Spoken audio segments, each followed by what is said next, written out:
Buenas tardes.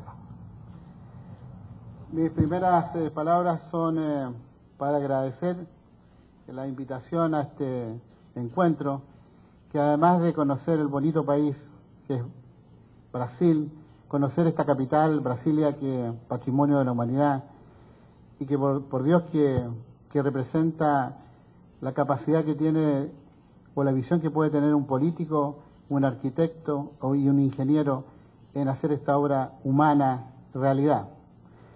Agradezco al presidente del Superior Tribunal, el almirante Álvaro Luis Pinto, a todos os organizadores e especialmente ao ministro, a ministra e amiga Maria Isabel Rocha, que por intermédio dela permitiu que estivesse aqui. Agradeço também o nosso moderador, meu general,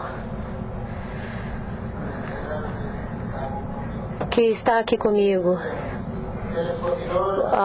Quem fez a última exposição, eu devo reconhecer que General de Matos, desculpe-me, general, eu vou pagar por isso. No Exército, dizem que é assim, pagamos com a garrafa de uísque, pelo menos. E quem falou antes, José Palominos, que fez um relato muito detalhado sobre a situação da justiça militar, que nos deixa muito unidos com a justiça militar chilena. Prova disso, que depois do encontro que tivemos em abril no Peru, 2 grandes oficiais almirantes, como é o almirante Mesa e o almirante Pacheco, estiveram no Chile por mais de uma semana, cooperando com a nossa situação. Eu gostaria de que vocês ficassem tranquilos, porque estou ciente da hora que estou começando. Estou consciente também que depois disso vem um coquetel. E vou deixá-los tranquilos sobre a minha exposição, porque será bem rápida. Bom, resumindo as exposições que eu vi desses 3 grandes professores que eu tive o prazer, não tinha o prazer de conhecê-los, o que eu vi sobre esses temas foi breve e foram muito claros. Portanto, quero usar um pouco e copiar esse sistema para poder concluir essa jornada do dia de hoje e poder dar sentido à minha exposição. Eu quero contar a vocês, mais do que nada, e fazer um relato histórico e contar também a situação que vive a justiça militar chilena. Bom, nós vivemos um momento muito especial. A minha exposição está desenvolvida nos pontos de vista e na competência da organização militar. Mas antes de entrar nesse detalhe, que pelo menos vocês, eu acho que não vai ficar mais de 5 segundos, porque tão técnico e tão especial do que vive o nosso caso, mas não tem por que vocês terem conhecimento sobre isso. Mas eu quero sim deixar claro o problema da justiça militar. No Chile, é decidido também mudar o sistema de justiça. Tínhamos o sistema inquisitivo, obviamente escrito, e o que interessava era buscar a verdade, no qual o juiz, o magistrado, podia deter, ele podia processar, ele podia acusar, e ele também podia ditar sentenças. Obviamente que a violação mais absoluta dos direitos humanos até o dia de hoje, mas essa era a nossa realidade penal por muitos anos. E com a experiência, porque eu sempre me dediquei ao exercício profissional do ponto de vista do direito penal, não foi horrível, nem foi de uma jurisprudência que eu poderia dizer objeto de um debate. Um debate, claro, seria. Não sei se pela função do juiz, em geral, de que se sentia obrigado de uma missão especial na sociedade, que não se cometiam as arbitrariedades e as atrocidades, além, porque existiam os recursos para que os tribunais superiores pudessem conhecer. Mas esse sistema inquisitivo, que recaía tudo ficava para um juiz, tinha paralelamente a justiça militar, que nesse momento era mais garantido que a justiça ordinária. Tínhamos um juiz, ou temos um juiz, e aí eu vou começando a explicar o que é a nossa justiça militar. Temos um juiz que é um investigador, mas que tem faculdades jurisdicionais, e ele pode deter, ele pode processar, mas propõe sentença, propõe as penas. Não é o que dita as sentenças, é um juiz investigador. E temos um juiz de sentenças, que é um juiz de armas, que é um oficial de armas, no grau de almirante ou no grau de general, que dá assessoria ao auditor, e esse é o juiz militar que está no juizado militar. O fiscal depende do juiz militar, mas tem uma independência, e o único elemento que une é a corte marcial, que está integrada por juízes civis e militares. Em um tempo, no começo do Código de Justiça Militar, a integração era inclusive por oficiais que estavam retirados. Posteriormente, se transformaram em serviços ativos. E quem integram essa corte? São 2 ministros da Corte de Apelação de Santiago, que são sorteados e não podem sair durante 3 anos. E são são 3 auditores também da Força Aérea, dos carabineiros, que seria a polícia, e o Exército. No caso do Exército, não integra o auditor geral, que sou eu, senão que é integrado por um coronel. E esse coronel ele não pode sair daí durante 3 anos, porque todos os outros auditores gerais têm, obviamente, não tem nenhuma, eles podem ficar, mas não tem qualificação para isso, são independentes do ponto de vista das qualificações. O auditor geral integra a Corte Suprema, que é a sala penal, que é a segunda sala, é um membro a mais quando existem matérias de direito militar. É assim que é feito o nosso sistema, assim é composto o nosso sistema, que também é inquisitivo, mas também um privilégio sobre o que é inquisitivo ordinário. Referente à instância, e temos uma dupla instância, que investigava, não era quem ditava sentenças. Mas, portanto, a sociedade, de certa forma, tivemos em um grau maior por muito tempo, e suportamos toda a crítica que vinha para a gente pelo governo militar, politicamente, e tratava de dar um sentido de que a justiça militar era como o braço jurídico do governo militar. E nesse ponto, criticavam a justiça militar, por isso foi ampliada de uma forma muito grande a sua competência. Nós temos o Código de Justiça Militar do ano 1925, anterior ao pronunciamento militar, que é de 73, mas não por isso, e não obstante que a justiça militar no Estado Democrático foi entregue competência, como por exemplo a Lei de Controle de Armas, que permitia, obviamente, conhecer a uma grande quantidade de civis por essa via, por o porte de armas permitidas ou proibidas, a não ser que por combates armados. Depois do ano 73, e especialmente depois dos anos 80, para a Justiça Militar foi entregue uma série de competências que o fez, do ponto de vista da crítica, e estimar que fosse estendido a um ambiente que não correspondia. E essa justiça militar, no ano 90, quando assume o governo eleito democraticamente, veio uma etapa de retrocesso do ponto de vista da competência. Não do começo, mas depois de 10 anos, sim. Começam a tirar competência sobre a lei antiterrorista, a lei de controle de armas tirou a competência para armas permitidas, e assim vai sendo criada a competência, o que definitivamente fica dezembro do ano passado, que foi ditada a lei que afeta a competência, que tem a ver com que a justiça militar não poderá conhecer em nenhuma circunstância uma investigação que afete um civil. E aí existe algo na justiça militar chilena, desde a sua origem, sempre teve a possibilidade de investigar um civil. Duas circunstâncias que que a justiça militar nunca pode investigar, é a do civil e a do menor de idade.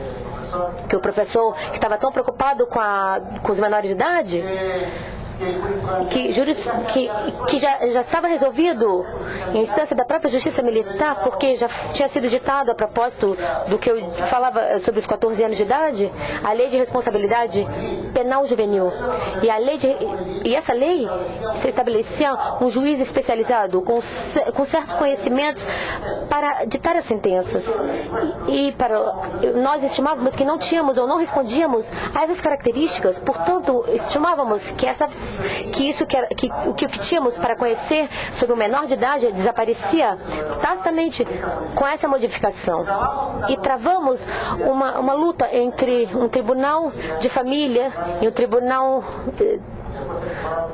porque depois foi mostrado o Tribunal de Garantias do Tribunal Militar, e da Corte Suprema resolveu a nosso favor, indicando que nós não podíamos conhecer sobre menores de idade.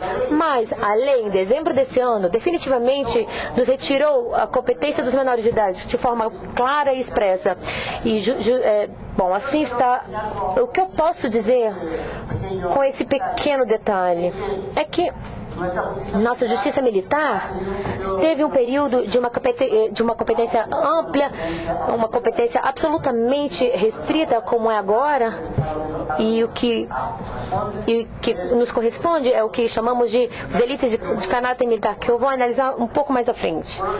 Portanto, essa primeira aproximação do tema, eu quero deixar como em termos gerais. Primeiro, porque eu tenho pouco tempo e eu quero falar de uma forma muito ampla como vivemos hoje a justiça militar e o que podemos viver com o sistema ordinário, sistema inquisitivo, com mais privilégios, com mais benefícios, que por muito tempo nos sustentou, e agora, quando a sociedade chilena optou por um sistema de trabalho, sistema de acusação, de contradição, nós ficamos como justiça em um pé de desigualdade. Não suporta a justiça militar por mais tempo essa desigualdade.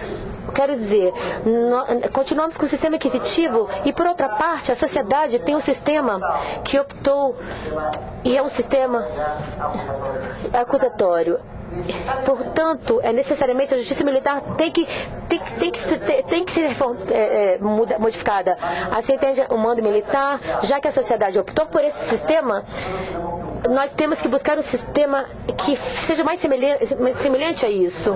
Por isso que essa exposição do dia de hoje, graças a Deus em Brasília, seja apenas história, porque o que estou aqui informando para vocês da formação da justiça militar, no fundo, não seja mais que isso.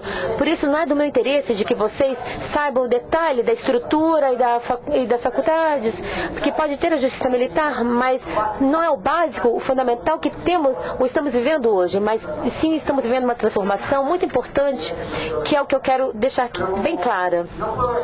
Como eu não posso de mostrar para vocês como nasce o nosso fundamento, como eu não posso deixar de dizer como existimos nesse momento, eu vou detalhar, mas eu vou deixar bem claro, vai ser em breve, quais são os meus fundamentos da justiça militar e qual é a nossa competência e qual é a nossa organização. Vamos ao tema dos fundamentos. Os fundamentos, para ser bem rápido, a justiça militar sempre teve um fundamento constitucional. E mais que isso, quando optamos por sistemas de trabalho, e quando existia o sistema do Ministério Público, que é o elemento acusatório, o que é o promotor que leva a acusação do sistema ordinário, não o nosso promotor, voltamos a discutir a existência efetiva ou a constitucionalidade da justiça militar. E voltamos a plasmar sobre essa norma na reação e não reação. E não é a Constituição nossa, que é do ano de 1980, obviamente com algum grau de crítica dessa Constituição para esse período que foi aprovada, mas essa Constituição foi validada do ponto de vista da justiça militar com recente modificação por o sistema da oralidade, quando discutimos o que acontecia com o Ministério Público, se podia meter nos delitos militares, se podia trabalhar com isso. Quando se plasmou constitucionalmente que o Ministério Público podia atuar menos no terreno da justiça militar. Portanto, a justiça militar sempre teve um reconhecimento além de caráter constitucional. Fora disso, encontramos normas de partes constitucionais. A lei constitucional da administração do Estado, que reconhece o Estado expressamente por via das faculdades disciplinárias, que temos a matéria penal e temos a matéria disciplinar, que reconhece a independência e, por sua vez, o artigo 5º do Código Orgânico dos Tribunais e 4º do artigo civil, que reconhece a independência. É importante o Código Orgânico de Tribunais porque expressamente diz que nós somos os tribunais especiais, mas que dependemos da Corte Suprema, definitivamente. Diferente de alguns outros países, que a justiça militar não depende da justiça da Corte Suprema Ordinária. Bom, para a gente é assim, a Corte Marcial depende da Corte Suprema e a minha integração como auditor-geral do Exército é o que contribui com o sistema de justiça. Esse é o nosso fundamento de caráter constitucional e legal. Qual é a competência? É muito breve. Bom, vocês sabendo que já não conhecemos os civis, a partir de dezembro do ano passado, nossa competência, nesse momento, fica restrita aos delitos militares, propriamente dos militares, como, por exemplo, o direito de exerção, os delitos propriamente militares, que podemos dizer, o furto material de guerra. Somos competentes para reconhecer isso. E aqui a grande discussão que é apresentada, que é tema da reforma da modificação, que são os delitos comuns. Nesse momento, conhecemos a justiça militar, conhece esses delitos comuns quando são cometidos dentro de um recinto militar. Conhecemos esses delitos quando são feitos em serviço ou nele, qualquer que seja esse delito cometido. Mas somos competentes para reconhecer só se esse militar é um sujeito ativo. Já por normas que indicava em dezembro que em nenhum aspecto podemos conhecer um civil, mas já no Código de Justiça Militar o impedia. Apenas os delitos comuns quando eram militares. Em toda a minha carreira, fui durante 15 anos fiscal militar no Valparaíso, na cidade de Valparaíso, e eu tive um trabalho com o juiz, porque ele não entendia que dois bêbados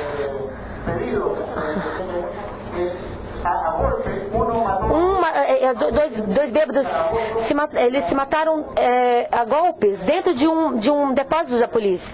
E o juiz insistia que o tribunal militar era competente, porque aconteceu dentro do recinto militar. E eu indicava que a norma do artigo 5º do Código de Justiça Militar indicava que o sujeito ativo era militar, de um delito comum, aí nós estávamos competentes. Aí a Corte Suprema decidiu a favor da justiça militar para que o tribunal competente era o tribunal ordinário e não o nosso, baseado nessa norma. Isso eu quero dizer que antes de dezembro do ano passado e que agora, em nenhum aspecto podemos conhecer um civil, podemos tratar de um civil. Bom, eu gostaria de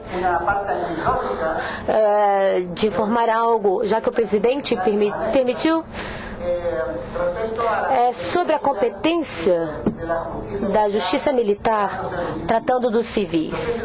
Não sei se vocês se lembram, porque para a gente foi uma grande notícia, para vocês pode ser que não, mas ingressou uma patrulha militar boliviana ao território chileno e foi detida.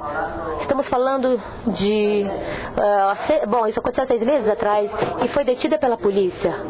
Eles estavam vestidos de uniforme, eles estavam armados, armas pesadas. O grande problema é quem era competente para conhecer sobre esses militares que estavam aí, que haviam sido surpreendidos, supomos, levando um veículo chileno que era contrabando, porque não tinha autorização, mas era um veículo que era um roubo, porque era chileno. E eu tive que assessorar o ministro da Defesa sobre esse ponto, insistindo desde sempre que nós não éramos competentes, porque a norma era que em nenhum aspecto um civil nós podíamos conhecê-los. E do ponto de vista militar, para mim, essa gente que estava aí não eram militares. Eles podiam estar disfarçados, mas eu não tinha certeza que era um militar. E apenas poderíamos deixá-lo como um prisioneiro de guerra, para minha competência. E travou uma luta sobre o juizado de garantias e a justiça militar. E por Deus que eu estava tão seguro, e não quero falar sobre os argumentos, porque eu quero ser rápido, e eu estava tão seguro desses argumentos que eu nunca pensei que ia haver discussão de que nós não éramos competentes para conhecer sobre essa patrulha militar. E por Deus que eu me equivoquei. A Corte Suprema foi contra isso e disse que a competência era nossa, que a competência era da Justiça Militar. Foi pro lado das armas, porque as armas eram armas proibidas, eram armas de grosso calibre, e nós tínhamos que conhecer pelo lado da arma e não pelo lado do sujeito. Obviamente que pedimos a reconsideração e eles fizeram valer os argumentos também na sala sobre isso, e nós ficamos bem claros que a competência era da Justiça Ordinária e não da Justiça Militar. Eu coloquei isso para vocês porque se não é revertida a falha, eu não poderia estar aqui dando essa audiência como auditor geral do Exército, porque eu era assessor do Ministro da Defesa. A organização, que já falei, a estrutura de cima a baixo, porque eu falei de baixo para cima, temos a Corte Suprema, temos a Corte Marcial, temos também a particularidade de ter 2 cortes marciais. Uma Corte Marcial em Santiago, que tem a competência para conhecer os delitos da Força Aérea, do Exército e da Polícia, que nós chamamos de carabineiros. E em Valparaíso, a Armada, que tem a sua corte especial, que em todas as armadas do mundo são bem especiais. E tem essas cortes especiais. Tem cortes especiais em Valparaíso que tem uma característica que não é de números ímpares, que não de números pares. Tem 4 ministros, 2 ministros civis que nascem da Corte de Apelações de Valparaíso. Se paga se paga algo a parte, 2 ministros militares com uma característica nova. A Armada sempre tem características especiais, que um é formado e outro não. E é funcionado desde que foi criado, e ninguém discutiu isso. O diretório do pessoal da Armada integra a Corte Marcial como Corte de Direito, que, não sendo que é oficial de arma. E uma característica que tem a Justiça Militar nesse aspecto é que no Ministério ninguém questionou sobre isso. Depois os juizados militares, estão os juizados militares assim, e aí sim divide os juizados militares do Exército, da Força Aérea e da Armada. Eu não vou falar sobre a distribuição, porque não me interessa que vocês saibam, mas eu quero que vocês saibam que está estruturado em juizados militares, que é integrado pelos almirantes ou generais, com o auditor, o almirante-geral de armas, e o auditor, que é um oficial, que são os que ditam as sentenças. Depois do que o juiz militar e o auditor, sim, eles podem falar sobre isso. Se existe contradição e o que opina um com o outro, sempre quem vê qualquer que seja a extensão da pena, vocês sabem que determinadas penas, no caso do Chile, sobre 3 anos e 1 dia, são consultadas as penas. Menos de 3 anos não são consultadas as penas. Mas esse pode ser uma pena de 40 dias, uma pena de prisão de 40 dias, e iguais é consultada a Corte Marcial, porque existe uma incidência entre o juiz militar e o auditor. Se vocês me perguntam se já existiu alguma vez uma contradição entre o auditor e o juiz militar, diz a história por aí que não existe existiu uma falha que eu nunca vi e que pode ser um mito de quem quer atribuir essa discrepância. Mas aparentemente nunca existiu uma discrepância. Depois vem as promotorias, que são as promotorias militares. São as promotorias instrutoras que investigam e estão disseminadas por todo pelo território das quadras, de acordo esteja a localização do ponto de vista militar. E aí investiga e obviamente o que definitivamente propõe a pena, e aí chega a sua investigação. Na etapa do sumário, o que manda é um promotor militar e conclui com o que está fazendo e é levada essa causa a plenário, e aí tem a etapa dessa prova, onde o fiscal militar o único que faz é um mero passador de papéis e recebe a prova e resolve diligências menores, e definitivamente quem dita as sentenças é o juiz militar. Essa é o nosso organograma e como funciona. Também apoia.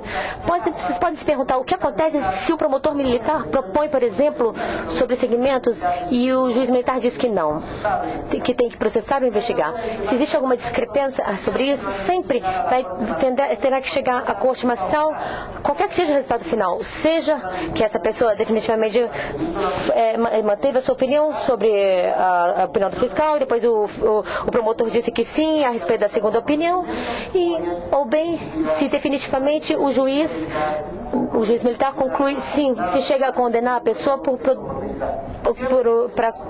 critérios escolhidos. Sempre tem que chegar à corte marcial. Se existe discrepância, aí isso pode dar a ideia absoluta de que existiram falhas e que chegou à corte marcial. Essa é a estrutura dos tribunais em tempo de paz. Vamos a seguir.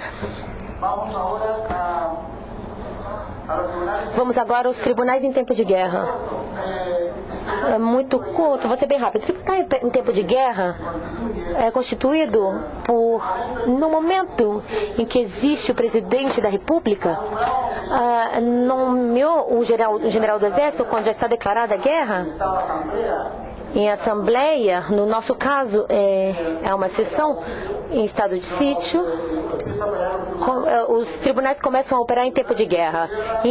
Os tribunais em tempo de guerra está constituído o general em chefe do Exército, que tem a faculdade jurisdicional. Ele, em um fato determinado, em frente a um fato determinado, ordena ao promotor que investiga esse fato. Quando o promotor vê que existem cargos suficientes contra as pessoas, pede convocatória do Conselho de Guerra, que nesses casos são de 6 membros. E não quero fazer indicação, o segundo grau da integração do Conselho de Guerra. Princípio, quando saibam, são 6 membros, mas o que está incluído o auditor. E no caso de que não exista mais pessoal suficiente, pode chegar a 3 membros, de acordo com a necessidade. Nesse caso, é integrado o auditor, e se não existe um auditor, pode-se recorrer a um advogado para que faça esse trabalho. O que me interessa, mais que o tema dos conselhos de guerra, que é uma situação simplesmente para vocês, que é uma piada que eu posso contar para vocês, deixar bem clara a estrutura completa do que a nossa estrutura militar, e muito breve, em tempo de paz e em tempo de guerra, que somos o sistema inquisitivo, significa em tempo de paz, e que nós estamos num período absolutamente de transformação sobre isso. Nessa matéria, eu não posso mostrar para vocês quem definitivamente leva o assunto. Nós, auditores gerais, temos uma proposta concreta, que é assimilar o mais possível, o que mais possamos fazer ao sistema ordinário, ao acusatório ordinário, por algumas diferenças. E quanto à integração, que o Ministério Público, os promotores que investigam, sejam militares, mas que não sejam qualificados pelo corpo militar. Na parte jurisdicional, os juizados de garantia, não sei se o conselho, esse conceito de juizado de garantia é o juiz que está preocupado que as leis sejam respeitadas entre o defensor e o promotor, seja também o militar, mas também o tribunal oral, que é o tribunal do juizado, que é integrado por 3 membros, sejam 2 juízes civis e 1 militar. E todas as mudanças que são produzidas sejam por pessoas que estão retiradas. E são pessoas que estão nessa qualificação. Todos que integram esse terreno jurisdicional, como o Ministério Público, não são qualificados pelo mando militar. Esse é o conceito que eu quero deixar bem claro. E a Corte Marcial estaria integrada por 5 ministros civis e 4 militares. E o auditor-geral do Exército, infelizmente, baixaria a Corte Marcial, porque uma das grandes críticas que tem a Justiça Militar é que a intromissão do mando frente ao exercício da Justiça Militar e fazer isso revisativa, ainda que seja um voto nessa sala penal e da Corte Suprema, afeta a independência do ponto de vista militar da resolução, e no caso, propomos às Cortes Supremas que essa integração seja com o auditor. Isso é o que gostaríamos de propor, mas existe outra proposição em que todos da Justiça Militar passe definitivamente pela Justiça Civil. Estamos por ver se qual das duas posturas podem ter sucesso, mas serão as duas posições que existem a respeito disso. É o que eu posso, são 6h10, estou ok para o coquetel. Muito obrigada, isso é o que eu posso dizer. Excelentíssimo senhor ministro Álvaro, presidente do Superior Tribunal Militar, senhores ministros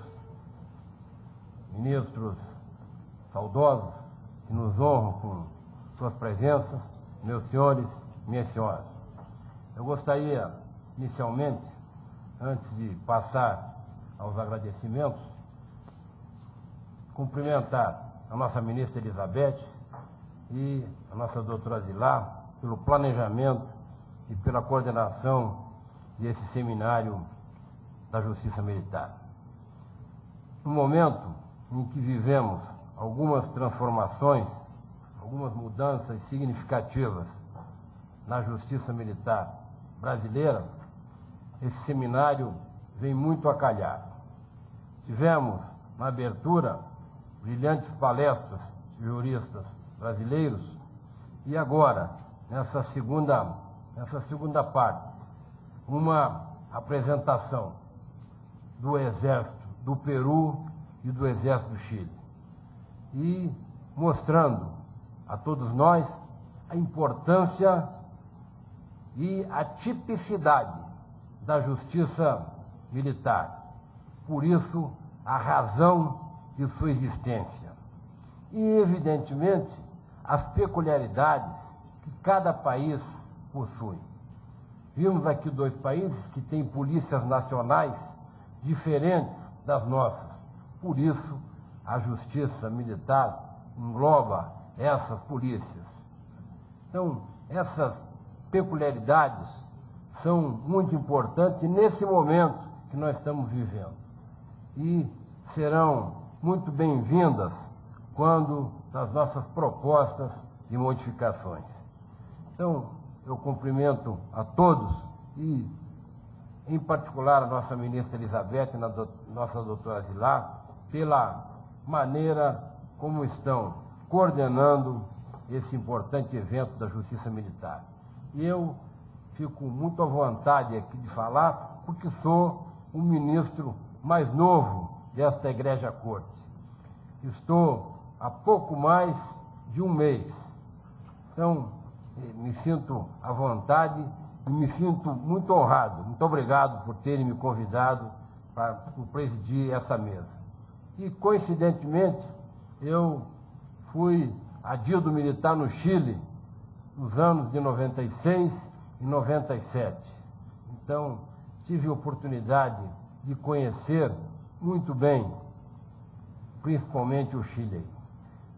E ao general de brigada Valdo Martínez Cáceres, também fazer a entrega agradecendo a sua colaboração no nosso seminário com sua brilhante palestra.